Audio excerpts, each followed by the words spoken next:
Kita beralih ke informasi mancanegara. Pemirsa, rekaman CCTV pelarian penembak politisi pendukung Trump, Charlie Kirk, dirilis kepolisian Utah, Amerika Serikat. FBI bahkan menawarkan hadiah senilai 1,6 miliar rupiah bagi yang bisa memberikan informasi pelaku penembakan.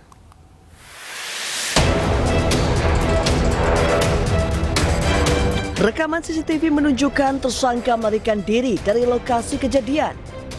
Pelaku berjalan di atas atap kampus Universitas Utah Valley, lalu melompat, berlari kecil melewati halaman di samping jalan raya sebelum akhirnya masuk ke area hutan. Di lokasi pelarian tersangka, ditemukan sebuah senapan bolt action berkekuatan tinggi. Senjata itu kini tengah dianalisis FBI. Penyidik juga telah mengumpulkan sejumlah bukti forensik, termasuk jejak sepatu dan telapak tangan diduga milik pelaku. Pemerintah Amerika Serikat kini menggelar perburuan besar-besaran terhadap pelaku penembakan Charlie Kirk. Dalam laman resminya, FBI bahkan menawarkan imbalan hingga $100.000 atau sekitar 1,6 miliar rupiah untuk informasi yang mengarah pada penangkapan pembunuh Kirk. Sementara itu, Presiden AS Donald Trump mengatakan dia memiliki indikasi mengenai motif penembakan Charlie Kirk. President, what do you think about the media that justify the murder of Charlie Kirk? I think it's terrible. They ought to be ashamed of themselves. It's terrible. Why haven't they found the shooter yet, Mr. President? Are you concerned that it's been 24 hours? Well, I hear they're making big progress, and we'll have to see what happens. Do you have any indication of the shooter's motivation, sir? I have an indication, yeah, but we'll let you know about that later. Counting gang violence. Great. Charlie Kirk, politisi pendukung Trump berusia 31 tahun, ditembak mati pada hari Rabu saat berbicara di depan sekelompok mahasiswa di Universitas Utah Valley.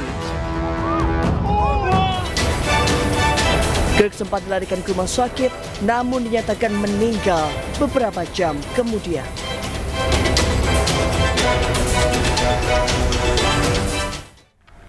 Aparat keamanan di Amerika Serikat menangkap terduga pembunuh aktivis pro-Trump, Charlie Kirk. Terduga pelaku ditangkap usai diserahkan ayahnya sendiri.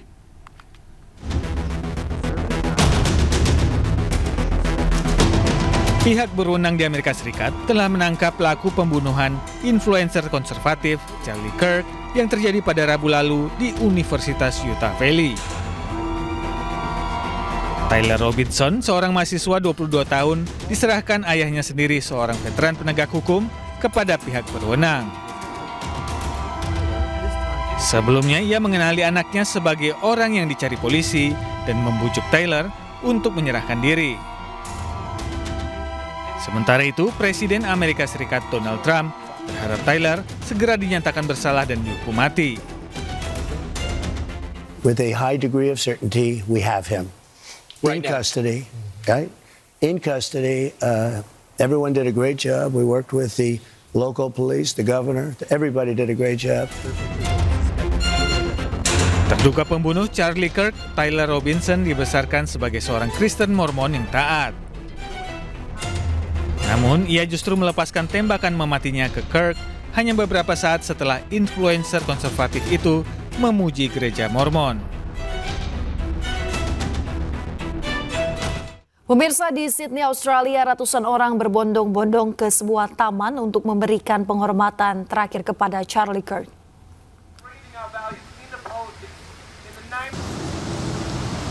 Para pelayat mengeningkan cipta dalam acara doa malam di Taman Hyde Park, Sydney.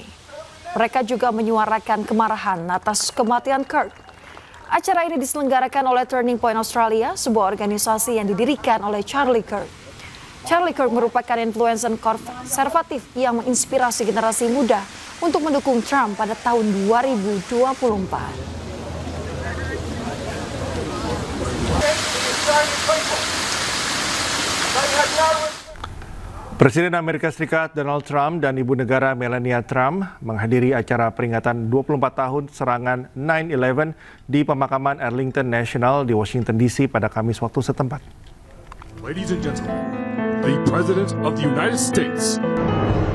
Acara peringatan mengenang peristiwa serangan 11 September atau 9/11 ke Menara Kembar WTC 24 tahun silam berlangsung di pemakaman Arlington National di Washington DC. Peringatan dihadiri Presiden Amerika Serikat Donald Trump dan Ibu Negara Melania Trump. Dalam pidato singkatnya, Trump mengancam kepada siapapun yang menyerang Amerika Serikat akan balik diserang dan dihancurkan tanpa ampun. Every enemy around the world, if you attack the United States of America, we will hunt you down and we will find you. Go all over this sometimes magnificent earth. We will crush you without mercy and we will triumph without question. That's why we named the former Department of Defense the Department of War.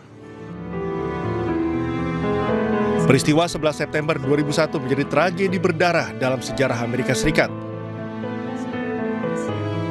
Diperkirakan sekitar 3.000 orang tewas usai sejumlah pesawat menabrak menara kembar di New York, Pentagon, dan gedung Capitol di Washington DC.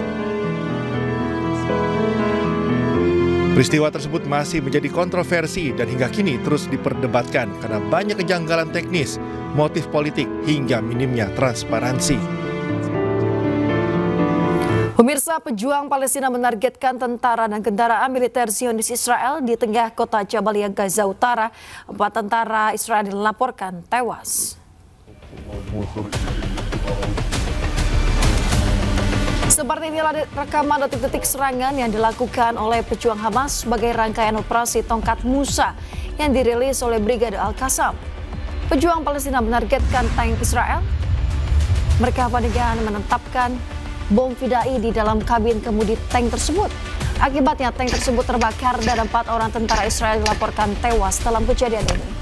Diketahui pemirsa, misi Tongkat Musa dilancarkan sebagai perlawanan atas operasi militer Israel untuk mengambil alih kota Gaza.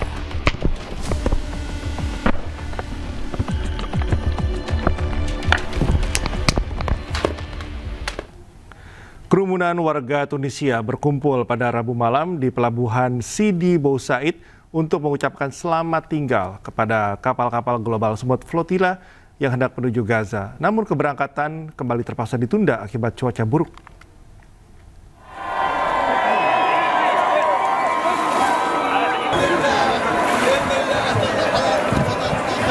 Ribuan warga Tunisia berkumpul di sepanjang garis pantai di pelabuhan Sidi Bou Said di ibu kota Tunis.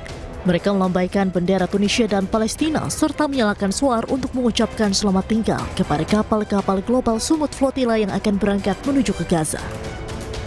Meskipun suasana meriah, penyelenggara armada mengumumkan penundaan keberangkatan karena cuaca buruk dan kerusakan teknis pada kapal Family. Menurut penyelenggara, titik keberangkatan telah dipindahkan ke pelabuhan Bizerte di utara Tunisia dan keberangkatan diperkirakan akan dilakukan di kemudian hari. Ini menandai penundaan kedua keberangkatan armada yang oleh penyelenggara dikaitkan dengan alasan teknis dan logistik. Beberapa kapal armada tersebut juga dilaporkan menjadi sasaran serangan pesawat tak berawak yang diduga merupakan serangan dari Israel. Diketahui Global Sumut Flotilla merupakan inisiatif kemanusiaan yang ditujukan untuk menyalurkan bantuan ke Gaza dan menantang blokade laut Israel. Sementara itu, Israel telah menyatakan bahwa upaya tidak sah untuk menembus blokade adalah berbahaya, ilegal, dan merusak upaya kemanusiaan yang sedang berlangsung. Pemirsa, delegasi Indonesia akhirnya mundur dari aksi berlayar menembus Gaza, Palestina. Hal tersebut karena penundaan pelayaran yang terus terjadi.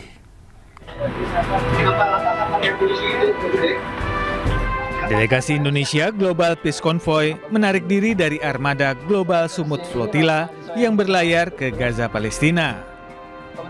Hal ini karena penundaan pelayaran yang terjadi beberapa kali, mulai dari tanggal 4, 7, dan 10 September 2025. Ketua Koordinator Indonesia Global Peace Convoy, Muhammad Hussein, mengatakan setelah 12 hari menanti, delegasi Indonesia menarik diri dari misi Global Sumut Flotilla tahun ini. Masalah baik teknis maupun non-teknis terus terjadi sampai hari ini akhirnya kita memutuskan bahwa Indonesia akan menarik diri dari ke Sumut, Global Sumut Flotilla karena beberapa hal penting. Satu, bahwa setelah kami melihat kondisi kapal, saya dan teman-teman steering committee dari Global Sumut Flotilla kemarin, ternyata kami dapatkan bahwa banyak kapal-kapal yang tidak layak dan tidak siap untuk berlayar jarak jauh. Sementara itu, aktivis kemanusiaan Greta Thunberg menyampaikan terima kasihnya kepada delegasi Indonesia atas kebersamaan dan perjuangannya untuk kemerdekaan rakyat Palestina. And we are standing together in this struggle, and I'm very grateful for everyone, not the least in Indonesia, who are standing up and demanding justice and liberation for everyone. Now, also during this genocide in Gaza, we are together in this fight, and I'm proud to do that struggle together with you. Tidak hanya Indonesia, delegasi dari sejumlah negara lain juga undur diri dari pelayaran tahun ini. Selanjutnya, armada global Sumut Flotilla berencana akan berlayar dari Tunisia ke Gaza pada hari Minggu 14 September 2025.